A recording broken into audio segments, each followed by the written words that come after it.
11,000 की बोतल भाई हमें मिली है यहाँ से। ये पानी की बोतल। यहाँ पे लोगों को इंग्लिश नहीं आती मेरे ख्याल में। ये चेक करें, छोटी छोटी सी गली हैं। आपको लगता ही नहीं कि आप जकार्ता के अंदर हैं।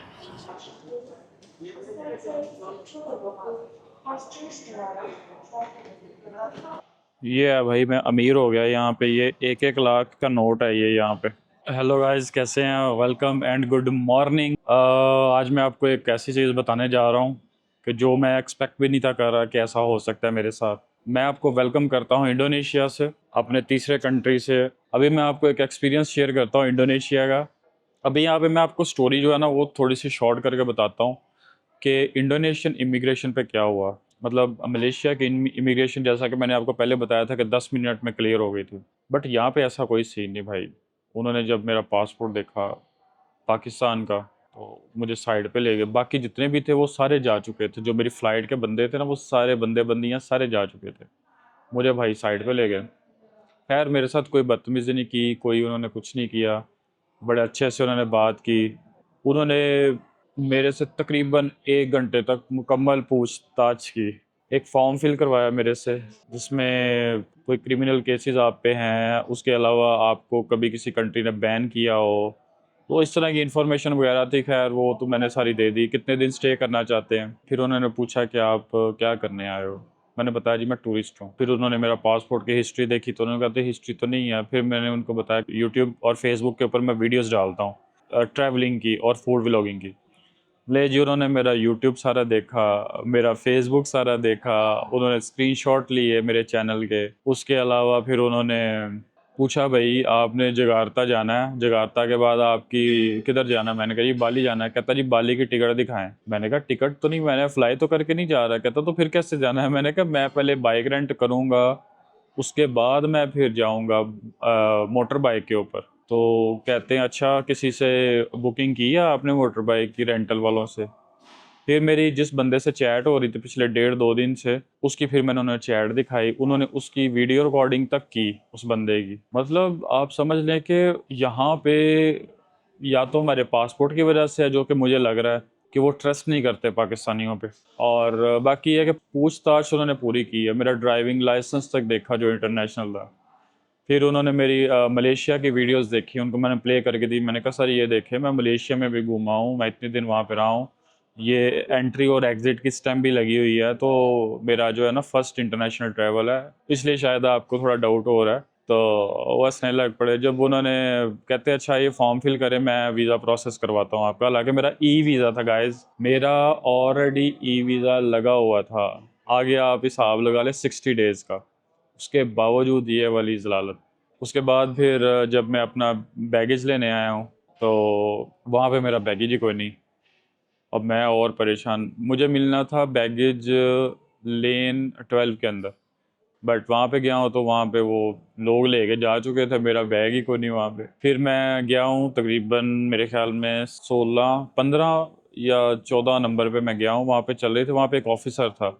उनसे फिर मैंने पूछा है कि मुझे ना बताएं कि मेरा बैगेज ये वाला है 12 के अंदर, लेकिन वहाँ पे मेरा बैगेज नहीं है। फिर उन्होंने मुझे भेजा 4 नंबर काउंटर पे। उन्होंने कहा 4 नंबर पे जाएं, वहाँ पे आप उनसे बात करें, स्टाफ से। वहाँ पे गया तो मेरा वहाँ पे पड़ा हुआ था ये सामने, इसी तरह ट्रॉली पे रखा हुआ था, ऐसे पड़ा हुआ था। ये तो खैर मेरे पास था, ये तो मेरा बैकपैक है। बातें थोड़ी सी लंबी हो गई हैं, बट ये चीज़ें जो ना ये एक्सपीरियंस के लिए अच्छी हैं। और करेंसी में आपको दिखा देता हूँ यहाँ की। ये है भाई, मैं अमीर हो गया यहाँ पे। ये 1-1 लाख का नोट है ये यहाँ पे। और अभी तक मेरे पास यही करेंसी है। मैंने तकरीबन $100 जो है ना वो एक्सचेंज कराए हैं। और एक्सचेंज रेट यहाँ पे ठीक ही था, इतना कोई ज़्यादा फ़र्क नहीं है। ये एटीएम नज़र आएंगे, ये दो या एक इनमें से चल रहा है।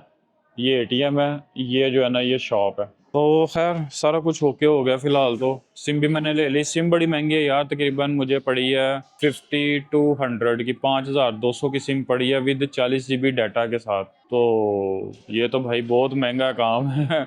मलेशिया में पड़ी थी मुझे तकरीबन 35 रिंगट की, जो कि मेरे ख्याल में कोई 1800-1900 रुपये बनते हैं। और उसके अंदर 150 GB डाटा था भाई, 150 GB डाटा और अनलिमिटेड कॉल्स। चलो मेरा लगेज भी मिल गया। उसके बाद ये हुआ कि जब मैं एग्ज़िट करने लगा हूँ कस्टम से, उन्होंने कहा जी आपके पास क्यूआर कोड है। मैंने कहा जी कौन सा क्यूआर कोड? उसने सामने बोर्ड पे इशारा किया, कहते हैं जी वो क्यूआर कोड फिल करें। मैं कहा यार ये भी स्यापा है। कोई 15 या 20 मिनट लगे हैं वो वाला फॉर्म फिल करने के अंदर। फिर वो फॉर्म फिल करके उनको दिखाया, उन्होंने स्कैन किया और पहले उसको दिखाया तो उसने जाने दिया आगे। फिर जो कस्टम वाले थे उन्होंने फिर स्कैन किया, उसको स्कैन करने के बाद फिर मुझे उन्होंने जाने दिया। तो भाई यहाँ पे तो बड़ा अजीब सिस्टम है यार। और सुनने में आया कि यहाँ पे लोगों को इंग्लिश भी नहीं ज़्यादा आती। खैर एयरपोर्ट स्टाफ को तो सबको इंग्लिश आती है क्योंकि यहाँ पे फॉरेनर्स आते हैं, इंग्लिश इनको आती है। तो ये सीन है। अभी चलते हैं बाहर। मैंने ना यहाँ से ट्रेन लेनी है अपने होटल के लिए, तो मैं चेक करता हूँ क्या सीन है। ये जो सामने आपको रेड काउंटर नज़र आ रहा है ये सिम वाला है यार। उधर चेक करके आए सिम का, हमें कितना चूना लगा ये देख लेते हैं हम लोग। Hello, xin các sir. For how long you stay in Indonesia? 17 days only. Train station के लिए मुझे राइट से जाना पड़ेगा घूम के। पास ही है, तकरीबन आधा किलोमीटर दिखा रहा है गूगल मैप, लेकिन मेरे ख्याल में पास ही होगा। एक मज़े की चीज़ आपको बताता चलूँ कि इंडोनेशिया एयरपोर्ट के साथ ही, मतलब उसके अंदर ही आपको मिलेगा ट्रेन स्टेशन। और मेरी जो होटल की लोकेशन है वो यहाँ से है तकरीबन कोई 18 से 20 किलोमीटर दूर है यहाँ से। सामने पार्किंग क्रॉस करनी है तो सामने बिल्कुल दिखा रहा है ट्रेन स्टेशन। वो कह रहा है जी 20 किलोमीटर दूर है। यार यहाँ पे मौसम कुछ सही लग रहा है, हालांकि यहाँ पे क्या टाइम हो गया, 10:30 हुए हैं। गर्मी है भाई यहाँ पे तो। Excuse me, 1 water aqua 1। How much? 11,000 की बोतल भाई हमें मिली यहाँ से, ये पानी की बोतल। Thank you. हिंदी आती? Pakistan. Pakistan, yes Pakistan too. यहाँ पे लोगों को इंग्लिश नहीं आती मेरे ख्याल में। वो मैंने एक दो से पूछा, वो कहते हैं no English. Excuse me sir, I want to go this place. Jakarta, Mangga 2. Yes, your railway station. One stop. This way. Okay, One stop. One stop. Railway station. Okay, where can I buy ticket? This is free. Okay, Ticket. Railway station. This train is free? Free. Okay.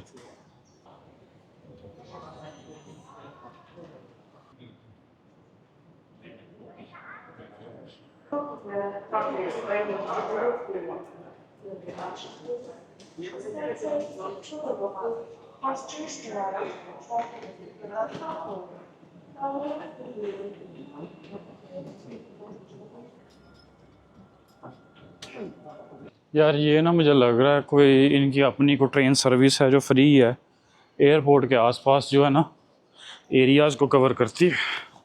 अब मेरा hotel जो है ना Google map पे show ही नहीं करवा रहा। 3 दिन की बुकिंग है मेरी और नहीं शो करवा रहा भाई। अजीब पंगे हैं यार ये भी। सबसे मेन जो इशू होता है ना, या तो आपको गूगल मैप पे नज़र आ जाए तो आपको पता चल जाता है, या ग्रैब वगैरह देख लें कितने पैसे बनते हैं। मेरा असल में ना ट्रेन का एक्सपीरियंस करना चाह रहा था कि ट्रेन का क्या एक्सपीरियंस है यहाँ पे।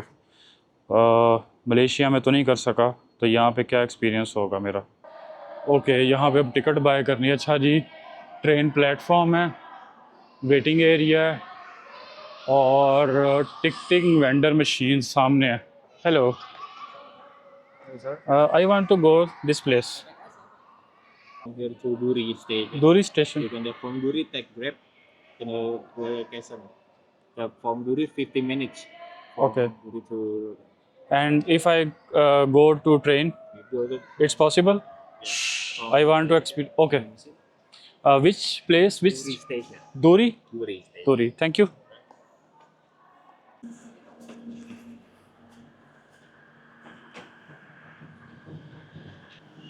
लो जी, मुझे लग रहा है मैं गलत जगह पे आ गया हूँ। इसके अगले स्टॉप पे उतरता तो शायद सही था। यहाँ से कोई ग्रैब श्रैब देखते हैं। गर्मी है यहाँ पे भी।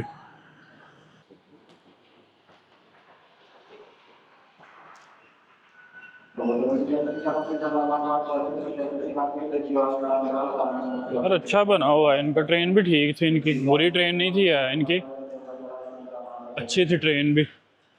यार यहाँ पे भी अच्छा वीआईपी माहौल बनाया हुआ है इन्होंने खाने पीने का।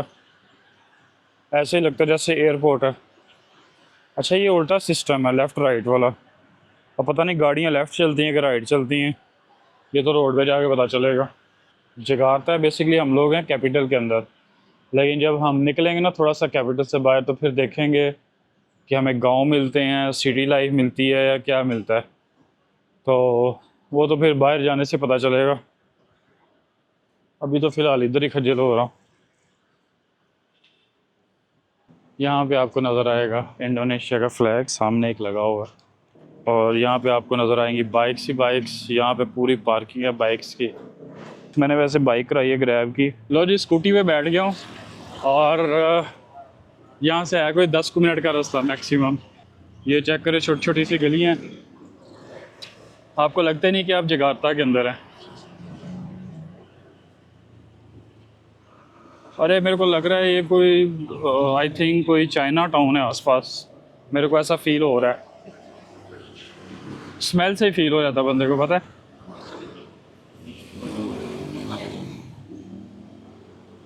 गर्मी है यहाँ पे, पर यहाँ पे अगर मैं टैक्सी लेता तो थोड़ा सा काम ख़राब होना था, क्योंकि यहाँ पे ट्रैफिक ब्लॉक होने के चांसेस बहुत ज़्यादा हैं। फाइनली एक लॉन्ग ज़लालत के बाद होटल मिल गया अपना। रूम तो बड़ा है, दरवाज़ा एवं ही है, बस समझ लो कि लॉक कभी भी टूट सकता। ये हालात तो वाकई आता है भाई। ये रूम है आपके सामने, मैंने सोना है उस साइड पे इस बेड पे, तो पता नहीं आपको नज़र आ रहा है कि नहीं, मैं बड़े बेड पे सोऊंगा भाई। ये अच्छी बात है, यहाँ पे लैपटॉप पे काम करने के लिए जगह बनाई हुई है।